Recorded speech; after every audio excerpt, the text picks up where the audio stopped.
Hello, everyone.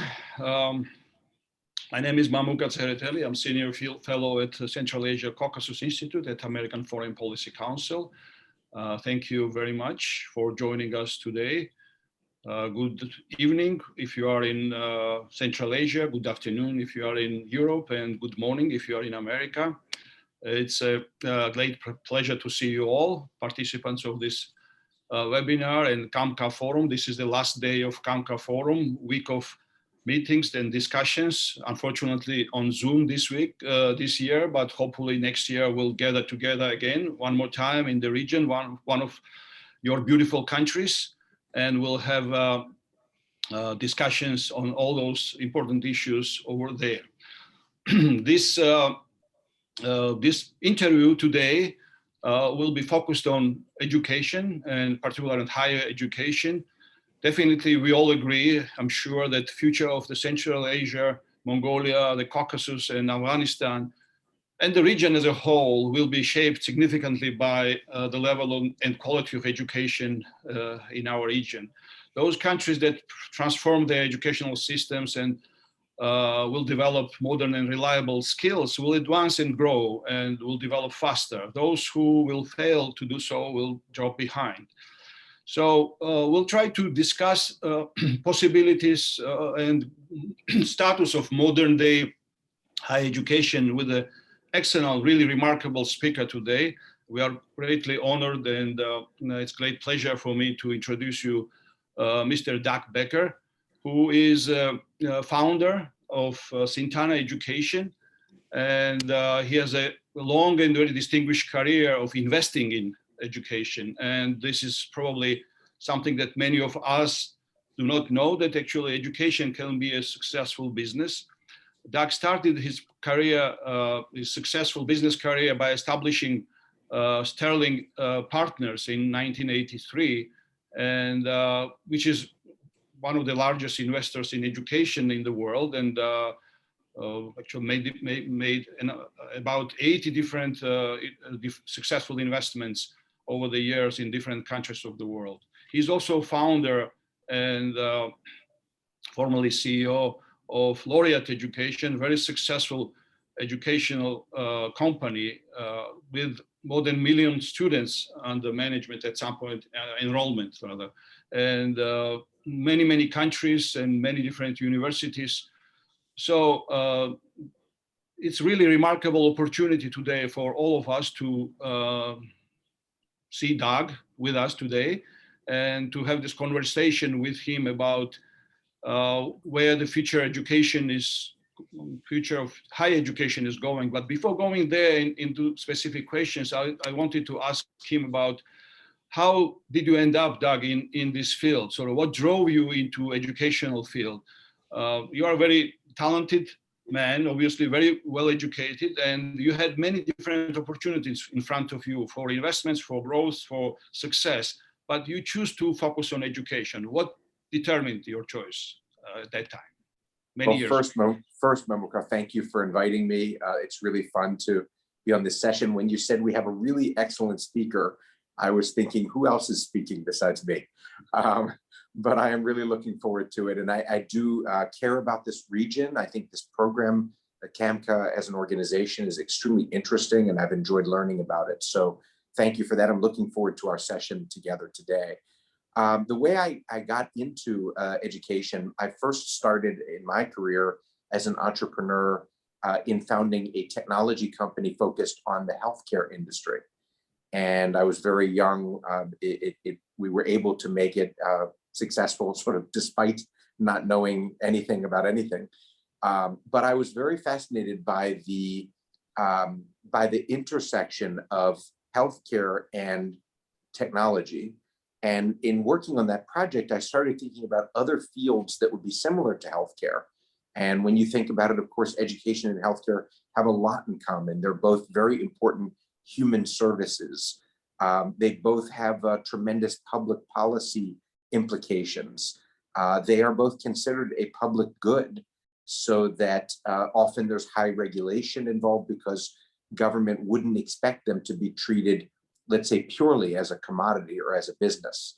So I then pivoted to start exploring opportunities as an entrepreneur in the education field, because it seemed to me, and this is more than 30 years ago, really almost devoid of any engagement of technology and innovation, and have spent the last more than 30 years focused on education at all levels, the K through 12 education, English language as an industry, corporate training, secure computerized examinations, and then especially higher education, which is a great passion of mine. Doug, please share maybe your perceptions about the global trends in education, based on obviously a very long experience in Laureate first and then now with Sintana. So do you see any shift in a trends in recent years, recent decades? So how this process evolved in your mind, in your experience? Sure. Well, and maybe to explain the vantage point that I occupy now, allowing me to see some of these trends, after having founded Laureate and managed as its CEO for 20 years, I founded now another company focusing on building another global network of universities around the world. We've done this in partnership with one of the truly amazing universities in the United States called Arizona State University, which is ranked #1 for innovation in the United States for more than 6 years in a row, and is one of the global top ranked and largest research enterprises, and also the largest public university under a single administration in the United States. So it's given me a wonderful vantage point to work all over the world and to see what's happening in education. Obviously, one of the biggest trends in education now, after the pandemic or during the pandemic, has been the embrace of digital learning and distance learning technologies. And this has actually been incredible for me to witness. I've spent a long time studying online education, implementing online education, and then evangelizing for online education, because I really was surprised by how skeptical many people around the world were. But I have to say that was the case for me even in the United States more than 20 years ago, when I helped to launch one of the first major fully online universities in the United States called Walden University. This was more than 20 years ago. At the time, it was not even permitted in the US for a university to teach 100% of its course credits online. And our university was given one of only 25 exemptions by the US government as part of a pilot program. So in the 20 years since, I've had a chance to really study the trends in the world around online education. And in the US, online education has become very well accepted. There's enormous engagement, especially among working professionals, where the benefit of being able to learn when you want and where you want outweighs the loss of the wonderful benefits of being in person, just like this conference would be in person. So online, it's not a great substitute for being in person, but it actually makes learning possible when being in person isn't possible. So I've been amazed to see how quickly governments around the world pivoted to allow for education to continue through online learning. Even governments that had for decades been very resistant, very skeptical, very concerned. And of course, while that has not resulted in great experiences, I mean, there are many students around the world that didn't enjoy their Zoom learning, but many who did. And I think whether it was implemented well or not, surely an emergency like a pandemic is not a great way for people to have to go online overnight. I think about a place like China, where 200 million students went online literally almost overnight. Some with excellent results, some with not excellent results, but everyone came away realizing how powerful this concept of online education could be. And I think that is going to be a legacy now for the next decades. Will move so much faster because of this. And I think that's probably the biggest single trend, but I could go on and on with many other trends. Online is not the only trend that I think that's important in education, but the most notable one at this moment.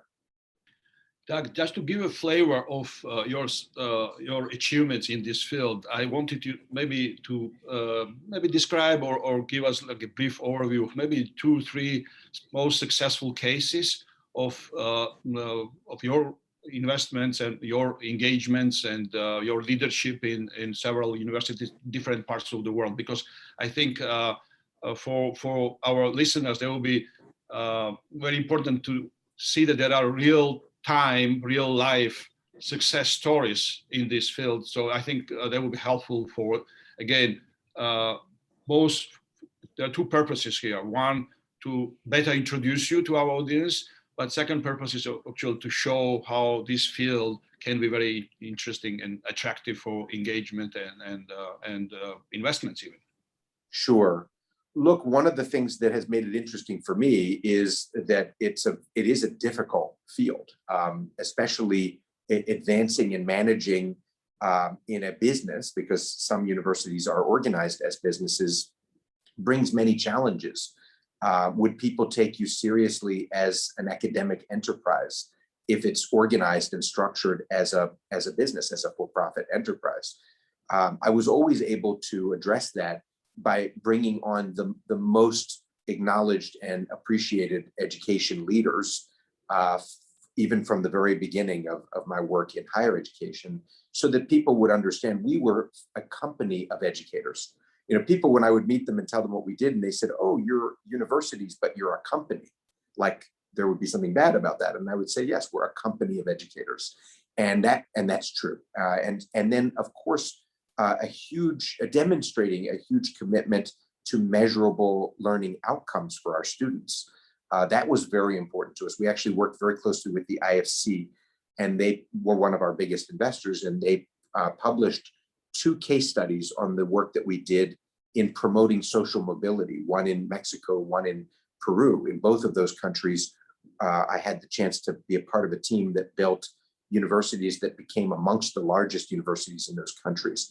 And we were able to prove that students who graduated from our universities had a higher probability of advancing in terms of socioeconomic capacity and income and the quality of jobs and employment. So measurable outcomes was a very, very important part of how we proved to the world that we were doing something good.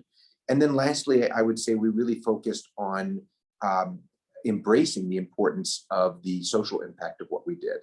So even though we were a for-profit company, the fact that we had investment from groups like the IFC, which is the investing arm of the World Bank, the fact that we were structured as, in the US, something called a public benefit corporation, which is not well known outside of the United States, but it's a fairly new type of company that is for-profit, but with a very clear expressed commitment to social impact and with an obligation to undergo third-party examination, certification periodically to prove that what we were doing actually was good for our workforce, our students, the communities that we served, that we treated our suppliers fairly, that we were good on environmental issues.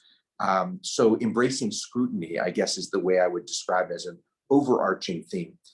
When you asked me to pick a few examples of projects, while we acquired and managed universities all over the world, some of my favorite projects were where we actually started new universities. We started the first new university in Australia in more than 30 years. Nobody had ever been able to get a license to open a new university.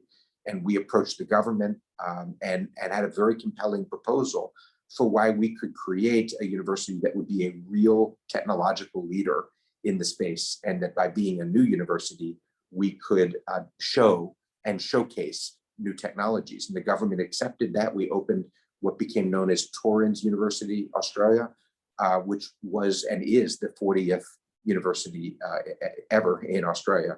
That was a great project. That university today has 20,000 students, very digital, very successful, very not just Australian, but also impactful in the entire Asia Pacific region. Another example, also in the Asia region, we had a chance to team with the University of Liverpool in the creation of their essentially branch campus in China called the Xiaojiaotong Liverpool University. a partnership between a Chinese university and a British university to create a new Chinese university. That became the biggest branch of any Western university outside of their home country, anywhere in the world. Today, about 17,000 students and one of China's most notable universities. And those would be just examples of the kind of work that we did that was really rewarding and successful. Yeah, Doug, I know you are in Ukraine right now, in Kiev. And can you tell us very briefly what brought you there? Sure, it's a new startup university that I'm very privileged to be involved in and a part of. It is, I think, especially interesting because the backers of this university include some of the largest employers in the region. Ukraine's biggest energy company, DTEK, Ukraine and the entire region's one of their leading IT engineering companies called e-CAMCA, and then the largest retail operation in Ukraine called BGV. These large employers all see the need in Ukraine for a technologically advanced, internationally oriented university, and we're building something here called the American University of Kyiv. And it's, I think, going to be an exceptional project. Arizona State University is also the academic partner on this project. And this too, one day, I know I'll be able to look back and say that this was a notable impact and success amongst all of these projects. It's a very exciting project. Thanks, Doug. I have one interesting, in my opinion, sort of question to ask. I hope it's interesting to you because it's interesting to me. So do you think educational reform, and let's talk a little bit about the system of education for a second. Should educational reform begin in the top of the educational system or on the bottom? So when you think about reforming the system, you worked all around the world, developing countries, developed countries, so some of the emerging markets. So what's your feeling? Where should reforms start and initiate? You know, I think it can start at either place, but it will never get very far if there's not support at the top.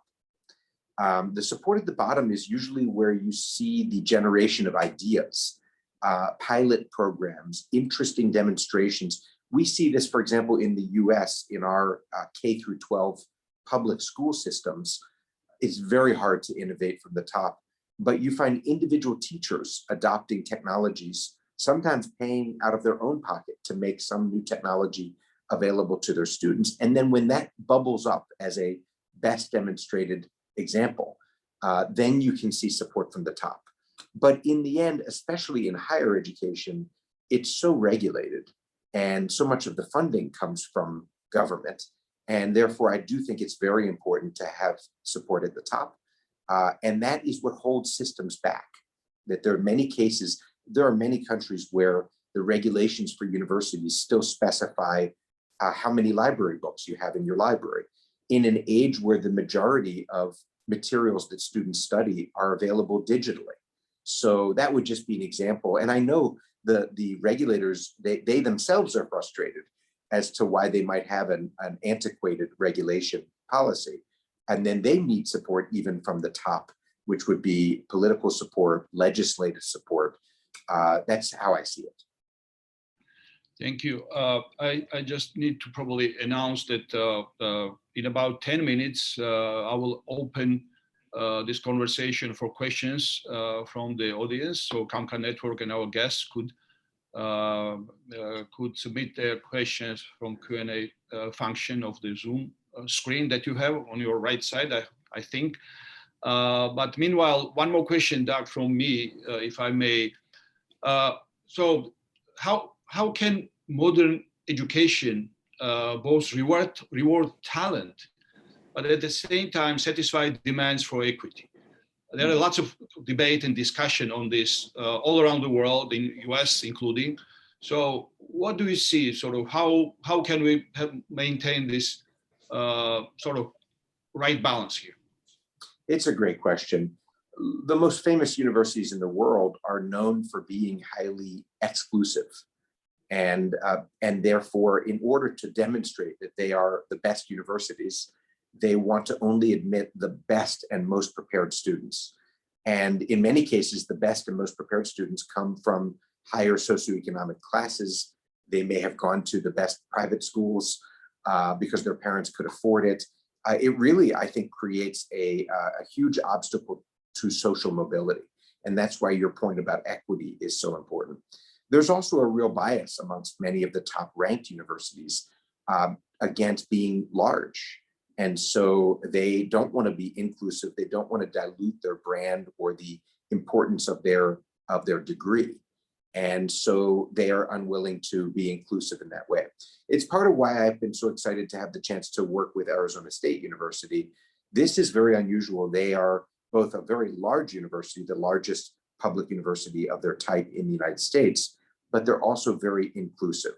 They have many on-ramps that allow students, regardless of their socioeconomic background, to get involved with education. I'll give you an example. They have a program that allows students to essentially earn admission to university by taking classes often for free or very inexpensively. And then if the student actually performs well, then the student can get academic credit for that class, and they have demonstrated their capabilities, and then they are accepted into a program. And when you think about it, giving a student a chance to demonstrate that they can perform well in the classroom is a far better indicator than a standardized test or the GPA, grade point average that the student might have had in their school. So this type of innovative thinking is very important in order to have students who still need to perform in school. If you have a university that just accepts anyone, then they better have a model that allows them, unfortunately, to create off-ramps for students who are not going to be successful. So I would think of this as a system of on-ramps and off-ramps, different ways to access opportunity through including non-traditional students, working adults, the mother of 3 children who decides after their children are a little bit older that they want to go back to work. They need an on-ramp to an education. And of course, coming from the US system, we need on-ramps for people who've been incarcerated or for people who are newly arrived to the United States. Lots of on-ramps. And then if you're going to be very inclusive, we need some off-ramps. And a great example of that would be that you can, in the US, we have a 2-year degree from a community college called an associate's degree. Maybe a student who gets halfway through a 4-year degree can have an off-ramp where they've earned a certificate or a 2-year degree, but they don't have the stamina or the capability or the money to continuing study all the way to their 4-year degree. So a graceful off-ramp might be to have earned a certificate of some kind so that they actually get something for their studies, but not to ultimately go all the way through and then fail. A great example of that would be in doctoral studies. If you have a student who is studying for a part-time doctoral degree, it can take 6 years. And if they only find out at the very end that they will be unable to succeed with their thesis in getting the doctoral thesis prepared and accepted, they might have wasted 5 years of their life. So while it can sound a little bit cruel, it's actually a favor to someone to give them the chance. Most schools will just never accept them as a doctoral student. But if they do get accepted, to make sure that in the first year, you give them all the support they need, which is often in areas like writing where they need assistance. And then if they're still not being successful, then you need to really counsel them and say, you had a chance, which is so important. You've learned a lot, but don't spend 5 more years of your life trying to get ready to prepare for a thesis that you may never succeed with. On-ramps, off-ramps, to me, equity doesn't mean that everyone should graduate with an important degree, but it means that everyone should have the opportunity to do so. I think great answer. And in a sense, in your couple of answers to my next question, you already gave some elements of answers, but I still ask this question. Can existing educational institutions evolve fast enough to provide transforming societies with leaders and workers? Because you alluded in different levels of education system, which produces different skills and different level of skills. So do you think existing system of education, higher education in particular, obviously, can they transform themselves? We talked about governments and other kind of institutions surrounding this educational ecosystem. what about institutions themselves, universities? Sure. Look, the biggest challenge for universities to move fast is governance. Decision-making in universities is very complicated. In many cases, there is, for good reason, a lot of faculty involvement in decision-making. And when that works well, it's a remarkable system that allows such a key constituent as the faculty to have a voice. But on the other hand, it can create conflict between the administrative leadership and the faculty. Or there can be political feedback or even interference from, let's say, the community surrounding the university. Universities can become what we would call in the US a political football, essentially used for political reasons by elected officials or those who would like to be elected. So those are all things that are extremely difficult to reconcile and still make bold, decisive decisions. You think about it in a corporate structure, you typically have an empowered leader with scrutiny and oversight, which might be shareholders and a board of directors. But that leader is expected to make bold decisions and relatively quickly. Universities really struggle with that, so it's difficult. The best hope that I've seen, though, is the movement towards online learning during the pandemic. This was an incredible thing for me to witness. Countries that literally would not permit universities to teach online, or universities that could have taught online that had chosen not to do so, that faced with this enormous societal threat, decided to go overnight online. And that, to me, gives me hope that when people see the necessity as high enough, it proves that it can be done. It's still difficult, and regulations remain a huge barrier for universities. And again, regulations start out always as appropriate. You want fairness in how students are treated. You want students to be physically safe. You want faculty, professors to be able to speak and teach independently. Those are all good things. But at a certain point, you end up with so many regulations that you don't even recognize the system that you set out to design. And that requires reform at the highest levels. So just following up on that question, so what would you think will be the ideal, maybe, regulatory system for universities to function efficiently and successfully? Thinking about countries that you plan to enter, and you Sure. go there and you want to see something in place. So what would be that the elements of regulatory environment that would make you feel that this is the right place for me to go and do the new project? Sure. I mean, my thought is that most regulatory structures are around the inputs of things like qualifications of faculty, how many full-time faculty members, how many books you have in your library, how many square meters of teaching capacity or space you have per student. And those, again, were all invented with the best intentions.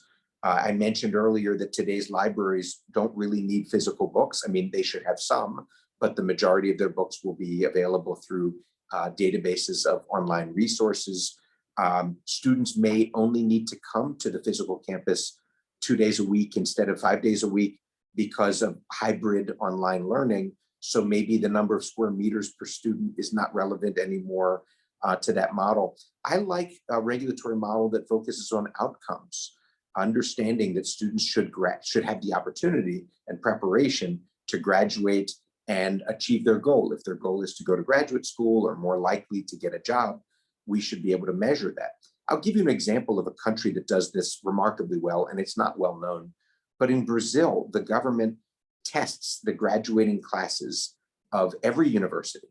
And every year they do a test in a different area of a field of study. So this year it might be economics and law, and next year it might be business and architecture or engineering or something. So they can't afford to test every single student in every subject every year. But over time, that allows them to actually get a window into the quality of universities based on what the students learned, not what their test scores were to get into university. And this test has no consequence to the student, but it allows the government to see what has been learned by the students during that period of time.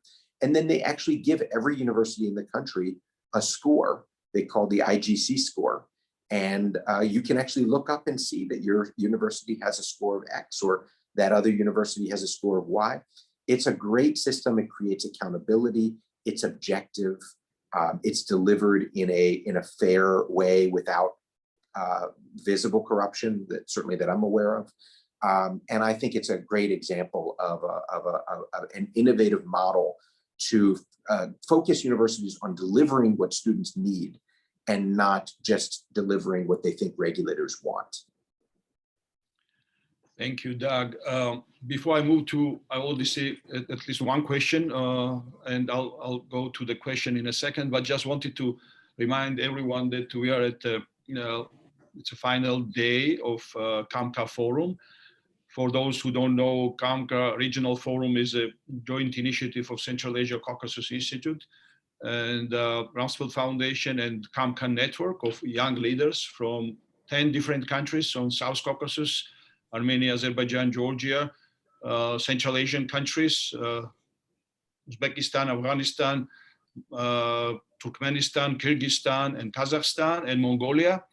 And this is usually, these forums are performed in person since 2014. Unfortunately, we have to do on Zoom today. And thanks to everyone for participating once again. I may have some follow-up questions, but let's start with a question from our CAMCA network member, Talant Sultanov. So lately, a lot of emphasis has been on STEM education, he's saying. And is it just a hype or indeed the way forward? What do you think, Doug? Well, I think STEM education is important because we still need to make sure that there's jobs and opportunity for young people. And in addition to my work that I'm talking about today, I also am the chair of an organization called the International Youth Foundation, which was established by the Kellogg Foundation 30 years ago.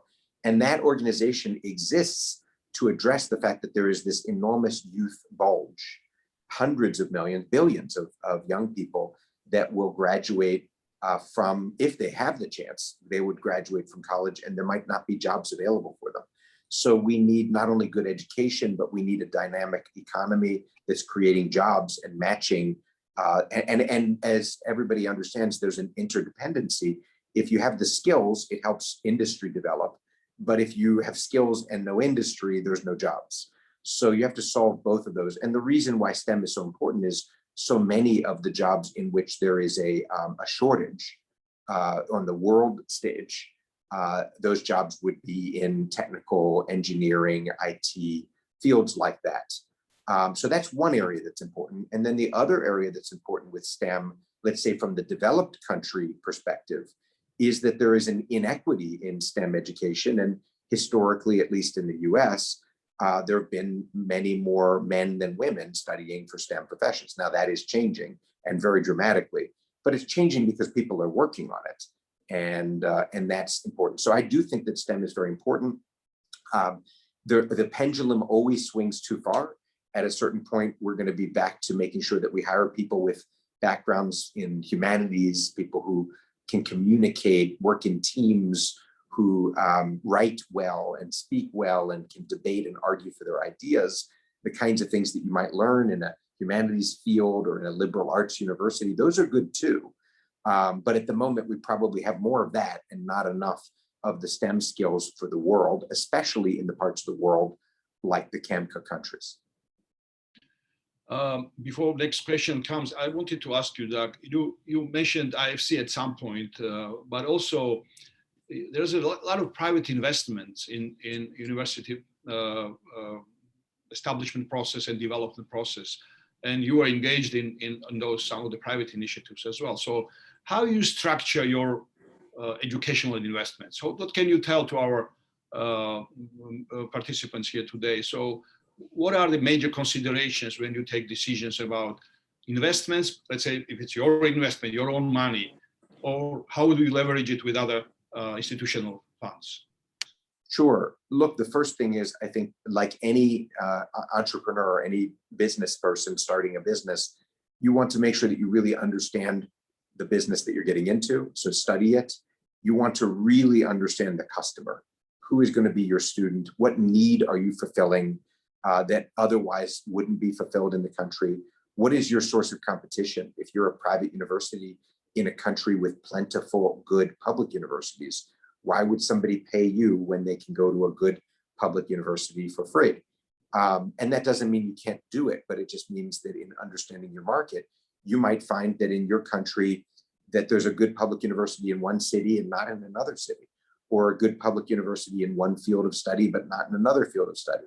Or the public universities are focused on the needs of traditional students and no one is focusing on the needs of working adult.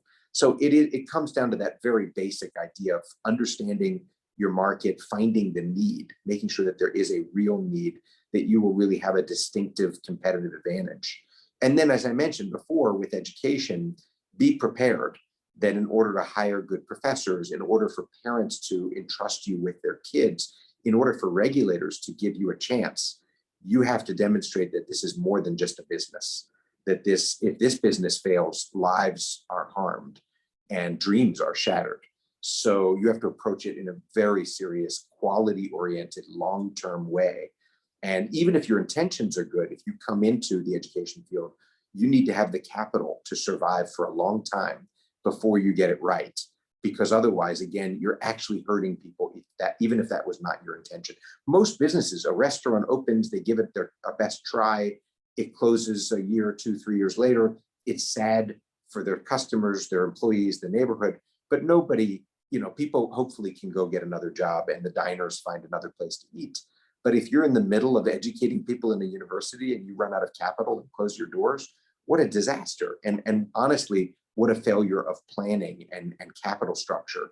And that brings me to, where do you find your capital from? You really need to have long-term capital, either, if you are engaged in a field where you or your company or your family or your community has money to invest, that's great. We, in the case of the Ukraine project, found employers, large, massive company employers that believed that we would build something remarkable because of the background of the founders of the university and the involvement of Sintana, my company, and Arizona State University. So then you have belief in order to access very patient and strategic capital that's doing this not to make a profit, but to make an impact on the workforce and the future of their country, hopefully not to take a loss. And that's strategic capital. There are, of course, government entities, whether it's the European Investment Bank or the EBRD or the IFC of the World Bank or DFC from the US government. Of course, there's equivalents in Germany and the UK and elsewhere. They are good sources of capital because they are actually doing this to create opportunities for nations, regions, young people, society. But it's really hard. And there's not a lot of it. I mean, the education industry, it's big on a global level, but it's still 95% dominated by public government institutions. So we're all sort of tinkering on the margin here, hopefully showing the way to future private involvement and, of course, to create a benchmark for the public sector to maybe move faster and in some cases fill more needs than they do today. I think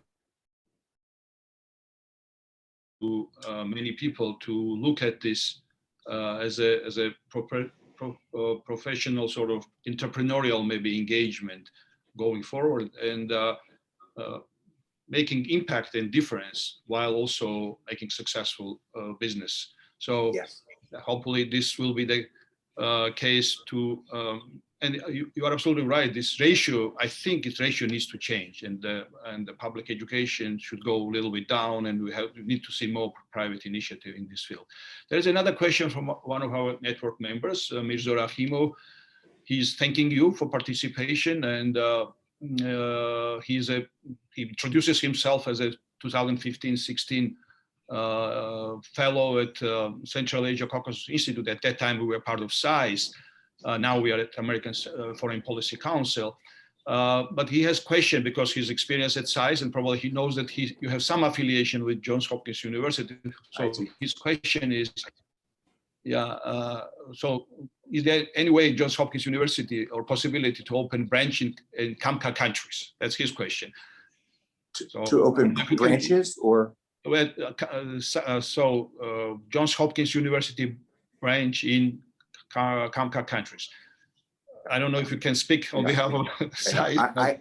I can. I'm very involved in Johns Hopkins. I'm actually from the town of Baltimore, where Johns Hopkins is based. Of course, SAIS in Washington is so famous and excellent. But I do know it's very difficult for any university to open a physical premise outside of their home territory. It takes enormous resources. It can be very distracting from other important parts of their mission. Johns Hopkins has done this in a few places, and they've also done it and retreated in a few places because it's so difficult. They had an operation in Singapore at one point, in Malaysia at one point, but I know they also have a long-standing successful presence in China, one of the first foreign universities ever to open in China. So using Johns Hopkins as an example of one of the world's finest and most highly ranked universities, it's really hard. And I can't speak for them, but my guess is that it's not in their plans to open branches all over the world. And if they did, they would need to apply such high admission standards and to engage their faculty so deeply that it would probably be a fairly small activity. And that's in contrast, I think that by creating new private institutions like what we're doing in Ukraine, it's a Ukrainian university, but it is the American University of Ukraine. It will have American curriculum and access to American faculty and training for local faculty and a connection with a globally ranked university, Arizona State. And that way, I think it's a different model to accomplish the same thing. I think we are moving towards the end of our conversation.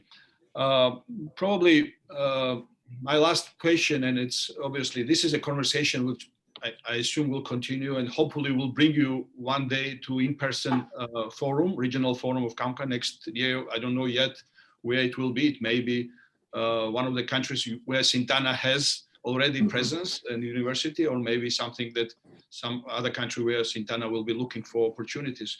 But if you had a final word to say to our audience here today, so again, focusing obviously on your expertise in higher education, what would you advise this, you know, more or less this region, you worked in some of the, your company worked in some of the countries there. So what's your final sort of wisdom to our audience today? Thank you. Honestly, you would answer that better than I would. You know the region so well.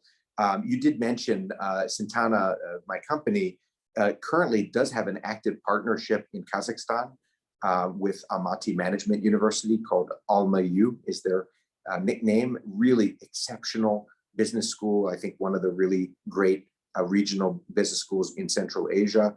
And so that's given me a chance to start exploring the region. And I also know how important this region is politically and in terms of creating social opportunities for advancement. So my suggestion is I think everybody needs to be engaged in education.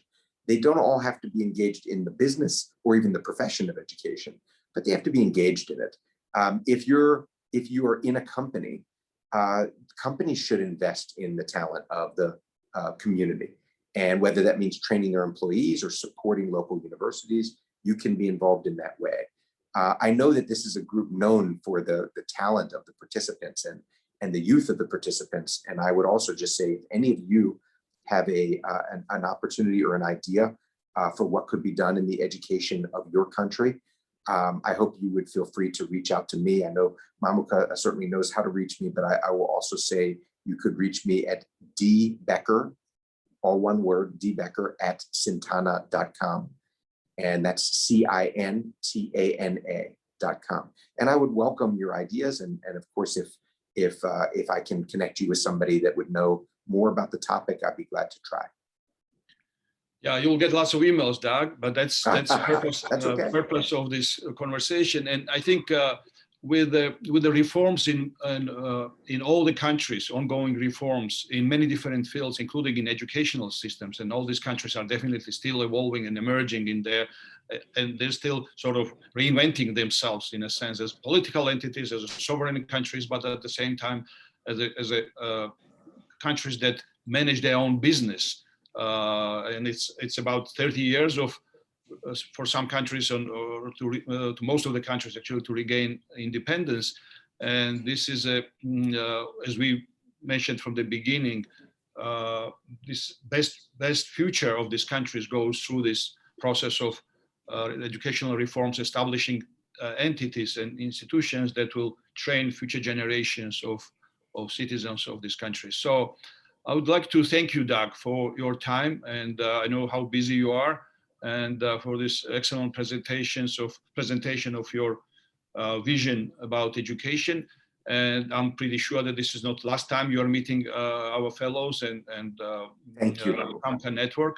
And with that, I would conclude this particular session. In 15 minutes, there will be educational panel of e-CAMCA Forum, starting about 15 minutes exactly. So thank you very much for all the participants, and again, thank you, Doug. Thank you.